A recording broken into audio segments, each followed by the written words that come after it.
Gente de Deus, graça e paz. Ouça um trechinho aqui dessa música do Marcos Witt.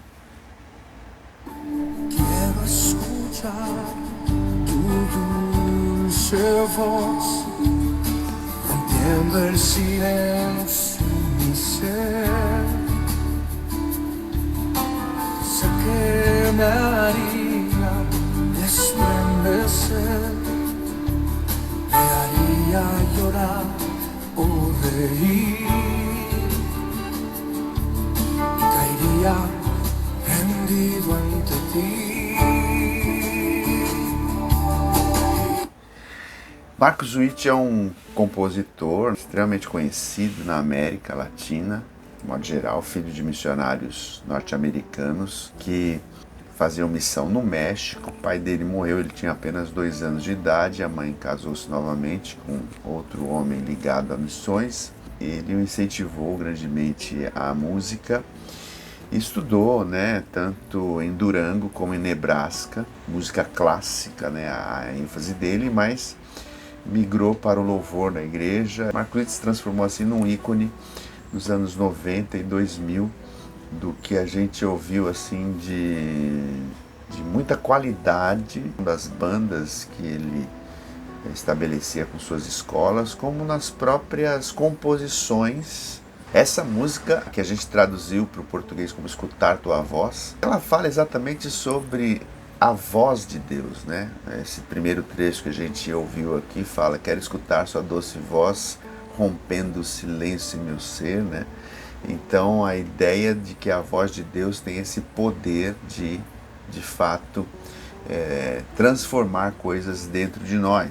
E a gente sabe que a fala de Deus é o diferencial, para transformar a vida de alguém. Desde o começo, se nós olharmos para o Gênesis, Deus, através da sua fala, da sua voz, foi dando sentido, organizando as coisas. Haja luz, haja separação entre as águas de cima e as águas de baixo.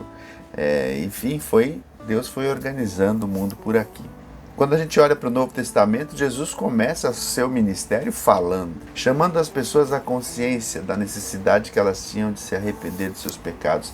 E de fato, essa é a nossa experiência. Foi a voz de Deus que falou conosco e nos tirou de uma condição de trevas, de falta de paz, de falta de esperança, uma vida sem sentido, para uma vida com propósito, para uma vida que tem uma direção que é nutrida pela esperança eterna. A minha reflexão é muito simples aqui, porque a nossa vida é cheia de responsabilidades que envolvem muitas coisas. Se você é mãe, está me ouvindo, está me vendo aqui falar com você, tem a responsabilidade dos filhos, do marido, cuidar da casa, levar na escola, pagar a conta, fazer isso, fazer aquilo. Se você é mãe e não tem marido, as responsabilidades aumentam muito mais. Se você é pai, está desempregado, você fica em crise, como é que eu vou fazer para pagar isso, pagar aquilo? Se você é jovem, está estudando só, mesmo assim existem lá suas responsabilidades, seus corações aí borbulhando, o que fazer na faculdade, o que não fazer, e estudar isso e fazer aquilo, e intercâmbio ou não. E se é jovem e estuda e trabalha, também tem aí suas demandas. Então, sempre nós temos muitas ocupações, que nos envolvem, ou sempre estamos ouvindo muitas vozes. Em meio a tantas vozes, o nosso desafio é não deixar de ouvir a voz de Deus. Ora, se foi a voz de Deus que nos trouxe vida, nos trouxe paz, organizou o nosso mundo interior, essa voz segue sendo a necessária para que a nossa vida siga sendo organizada. E é impressionante perceber como as pessoas migram, elas passam a ouvir tantas vozes e abafam essa voz de Deus. E o desafio bíblico para mim e para você é manter-se ouvindo essa voz, sendo orientado por ela. Como isso é possível? Alguém pode perguntar.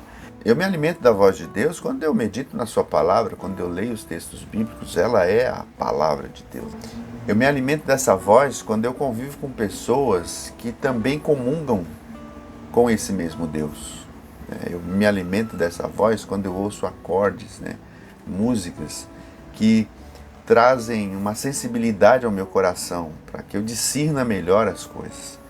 Evidentemente que eu não estou ensinando aqui você a viver numa bolha, isolado do mundo, como se fosse um monge nas montanhas de algum país, né, em profunda meditação. A ideia não é essa. Mesmo em meio às convivências cotidianas, nós precisamos lembrar que nós temos propósito na vida e que existe essa necessidade de nós nos alimentarmos da voz de Deus para discernirmos melhor entre isto ou aquilo, para que nós percebamos se as nossas experiências não têm mais abafado a voz de Deus do que nos permitido que Ele nos fale ao coração e que nos oriente a vida. Que Deus siga falando conosco.